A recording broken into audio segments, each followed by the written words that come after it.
o Senhor Jesus iria responder a isso? Muitos de nós iriam pensar assim: olha, o ideal para um homem sensato, equilibrado, é que diante de tantas agressões, ele dissesse: calma, pessoal, não, para que tudo isso? Gente, vamos esperar baixarem os ânimos, depois que estiverem mais calmos, a gente volta a conversar. Vamos fazer assim? Não era isso que nós gostaríamos de fazer nos nossos dias? Agora, vejam bem, irmãos, o que o Senhor Jesus está enfrentando é a agressão contra o seu Pai, o testemunho do Pai, a sua própria divindade encarnada, o Senhor Jesus, a sua missão, a sua palavra e, em consequência disso tudo, se ele era ou não era verdadeiro. Diante dessas agressões todas, se ele apenas se calasse e dissesse: tudo bem, depois a gente conversa, ele estaria dando lugar à crença de que aquilo poderia ter algum fundo de verdade. Mas a verdade, meus irmãos, deve ser defendida. A verdade deve ser apresentada pacificamente para alguns, e muitas vezes vai ser assim. Jesus Cristo foi agressivo com a mulher samaritana? Não. Jesus foi agressivo com o paralítico perante o poço de Betesda? Não. Jesus multiplicou pães para uma multidão faminta no início do capítulo 6? Houve alguma agressividade do Senhor ali? Não. Ao final do 7, quando o Senhor Jesus Cristo disse: eu sou a fonte da água viva, você tem sede? Venha a mim e beba. Há alguma agressividade aí? Não. Mas quando Jesus Cristo resistiu àqueles que diziam: nós sabemos de onde este é, ele é de Nazaré, nós não sabemos de onde pode vir o Cristo, então esse não pode ser o Cristo. Você se lembra o que Jesus respondeu, e com que fúria, com que força, com que clamor? Veja o capítulo 7, por favor. O Senhor respondeu com dureza e falou com aspereza àquelas pessoas. Vejam o verso 28. Vós não somente me conheceis, mas também sabeis de onde sou. Pura ironia do Senhor Jesus. Ele prossegue: e não vim porque eu de mim mesmo quisesse, mas aquele que me enviou é verdadeiro, aquele a quem vós não o conheceis. Meus irmãos, esta resposta agressiva ao Senhor Jesus, em relação a essa agressão quanto à sua pessoa, ao seu Pai e ao seu ministério, encorpa no capítulo 8. E no capítulo 8 o Senhor Jesus vai dizer palavras muito duras, palavras que, se nós fôssemos dizer, ainda que contra o erro pronunciado, seríamos julgados mal. Tudo bem que ele errou, mas não precisa ser tão duro assim, né? Pois Jesus Cristo foi. Veja, por favor, as respostas do Senhor Jesus. Primeiro, o Senhor Jesus está cumprindo aquilo que no capítulo 1 do livro de João, versículo 5, se dizia a seu respeito: a luz resplandece nas trevas, e as trevas não prevaleceram contra ela. Irmãos, se nós nos acomodarmos às trevas, sabe o que nós seremos? Parte delas. Estaremos apagando a luz que o Senhor nos deu. Estaremos colocando a luz do Senhor debaixo do velador. Nós somos chamados para estarmos como o Senhor, como luz do mundo, como o Senhor iluminando, como o Senhor trabalhando pela verdade. E foi isso que o Senhor fez. Nenhuma barreira levantada pelos judeus, por mais violentas que fossem as suas palavras e as suas condutas com pedras, poderia impedir que o Senhor manifestasse a luz. Então, ele começa retomando o assunto. Raciocínio judaico. Capítulo 8, ele retoma, versículo 14. Posto que eu tenho testificado de mim mesmo, o meu testemunho é verdadeiro, porque, olha mais uma vez ele dizendo, sei de onde vim e para onde vou, mas vós não sabeis de onde venho, nem para onde vou. Você já sabe, ele está falando da sua dupla natureza. Está falando do seu ministério terreno e da sua glória a ser assumida após a ressurreição. Está retomando o raciocínio do capítulo 7. Ele vai voltar a retomar alguma coisa, veja a letra B, ele vai falar do juízo. Veja o versículo 15, por favor. No capítulo 8, versículo 15, o Senhor vai dizer, vós julgais segundo a carne, eu a ninguém julgo. Isso nos faz lembrar do raciocínio que ele desenvolveu no capítulo 7, verso 24. Você se lembra? Não julguei segundo a aparência, e sim pela reta justiça. Não estavam julgando pela aparência, era na carne o seu juízo. Nós podemos julgar segundo a aparência? Podemos julgar na carne? Não! Nós podemos julgar? Sim! Segundo a reta justiça. Agora esse verso tenta nos trair. Olhe para ele novamente, verso 15. Vós julgais segundo a carne, eu a ninguém julgo. Guarde isso em sua mente e vá, por favor, ainda no capítulo 8, para o versículo 42. Perdão, 41. Versículo 41, a primeira parte. Jesus diz àqueles judeus que haviam crido nele, vós fazeis as obras de vosso pai. Até aqui algum problema? Olha de novo o começo do 44. Olha o pai deles. Vós sois do diabo, que é vosso pai, e quereis satisfazer-lhe os desejos. Isto, irmãos, é juízo. Eu estou explicando para vocês o verso 15. Jesus disse, vós julgais segundo a carne, eu a ninguém julgo, mas ele manifestou o juízo. Ora, qual é o sentido do verso 15? Vós julgais segundo a carne, eu assim não julgo. Eu não julgo segundo a carne. Nós devemos fazer como Jesus. 7:24.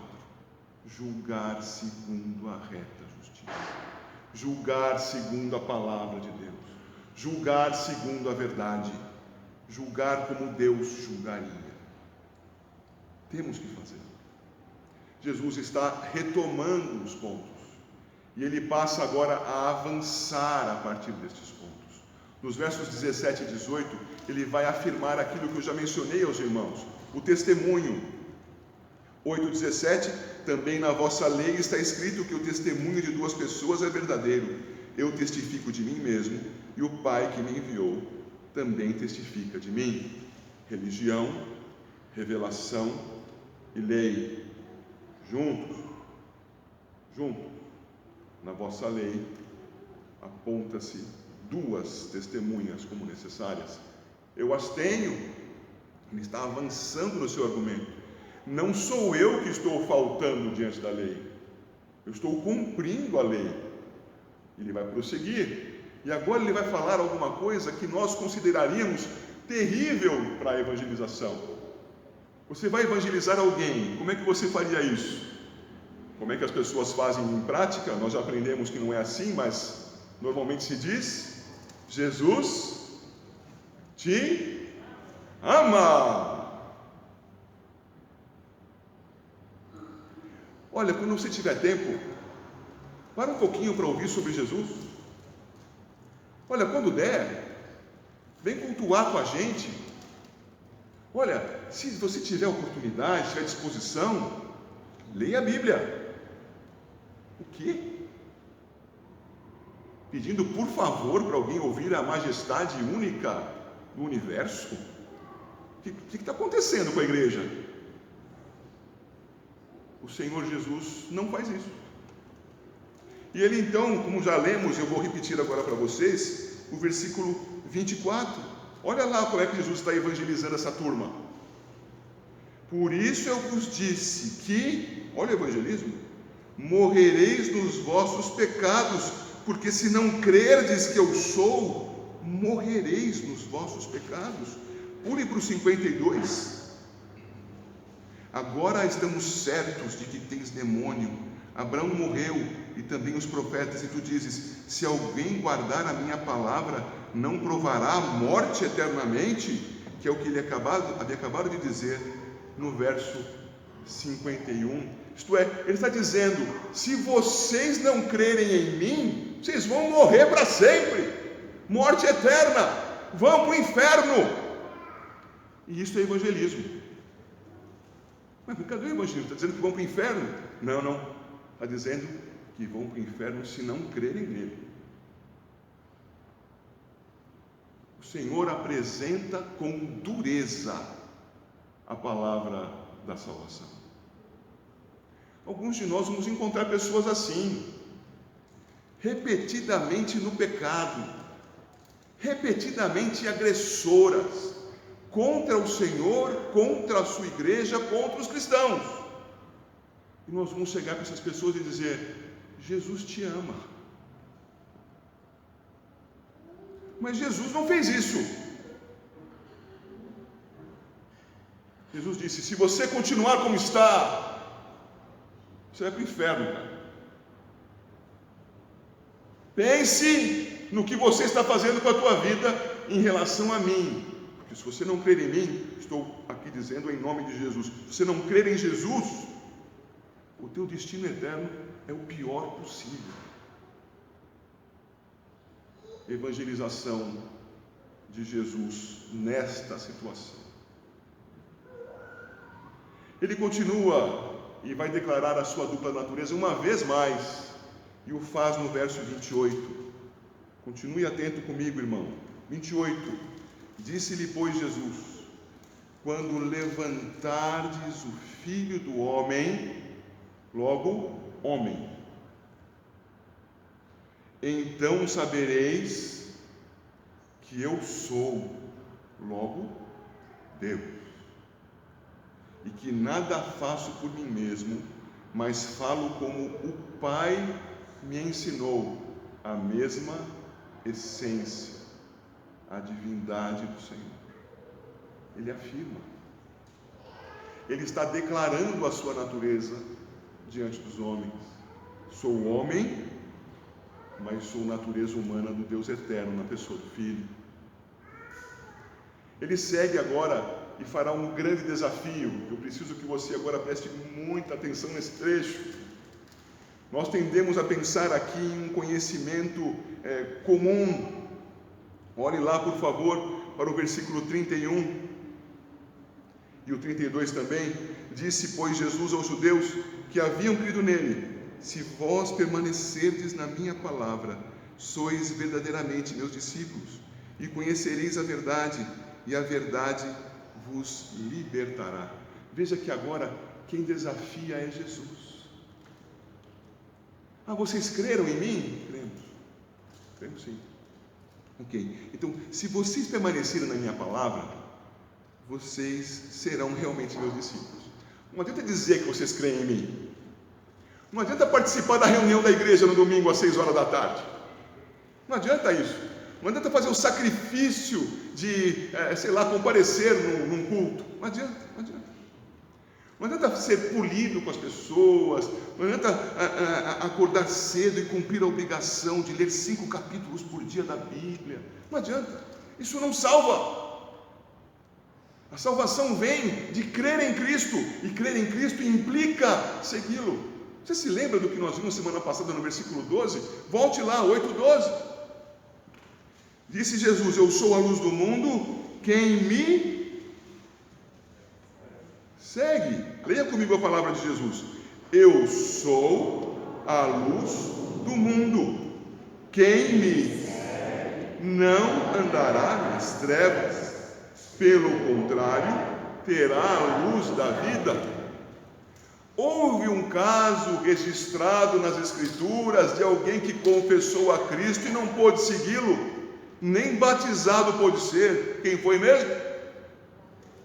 o bandido do lado do Senhor na cruz. Ele não podia descer da cruz. Ele não teve oportunidade de andar como discípulo de Cristo. Ele não teve oportunidade de ser batizado. Ele não teve. Não tendo, a confissão foi mais que suficiente.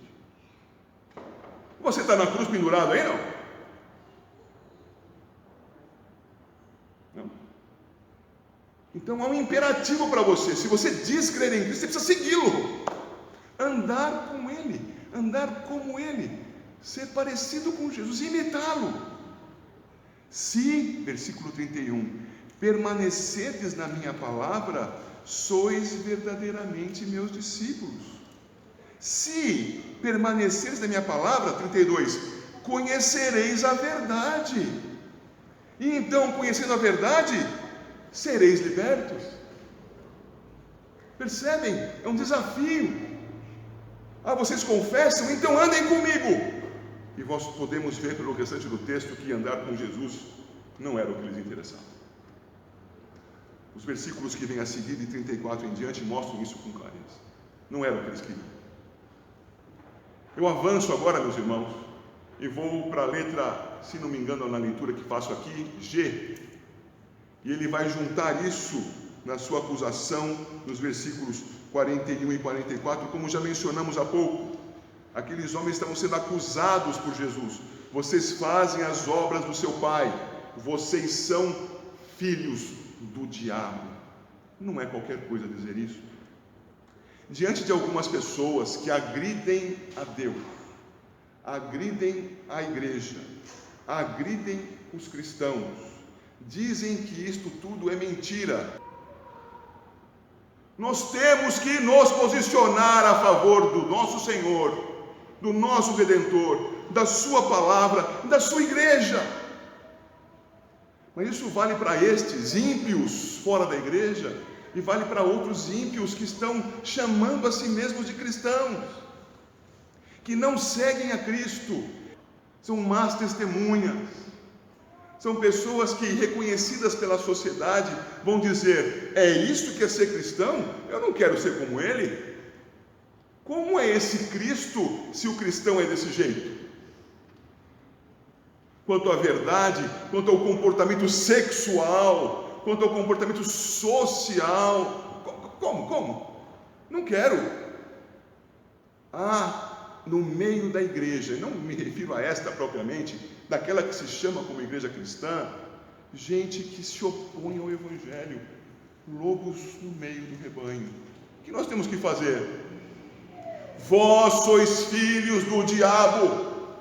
Temos que ser diretos. Não podemos acariciar o lobo morde. Temos que nos comportar como o Senhor Jesus. O Senhor Jesus, diante de tanta fúria, não se acovardou. No verso 24 ele disse: eu sou. No verso 28 ele disse: eu sou. No verso 58 ele diz: eu sou. Não é teimosia, é defesa da verdade. Defesa da verdade. Ainda que levantassem as mãos com pedras para atirar nele. Mas ainda não era seu tempo. Você vê ao final do versículo 59, Jesus se ocultou e saiu do templo. Queridos, finalmente, concluindo, o que nós temos que fazer na nossa vida diante de Deus? Bem, como eu sou cristão, e creio que você também seja, isso significa imitar a Jesus, imitar a Cristo. É preciso então que nós caminhemos com o Senhor e aprendamos na sua palavra a sabedoria, estudar para ser sábio segundo o Senhor, valorizar a sabedoria, desejá-la, e nessa sua atenção, ao receber a sabedoria, guardar, para você saber aplicar mais do que conhecimento, saber se comportar, mas se comportar como quem? Como o pastor Fernando? Não, como Cristo. Só poderão me imitar naquilo que eu imito a Cristo. Vamos juntos seguir ao Senhor Jesus. Vamos imitá-lo. Vamos firmes na verdade. Andar firmes ao modo do Senhor Jesus. Deus os abençoe, irmãos, em nome de Jesus.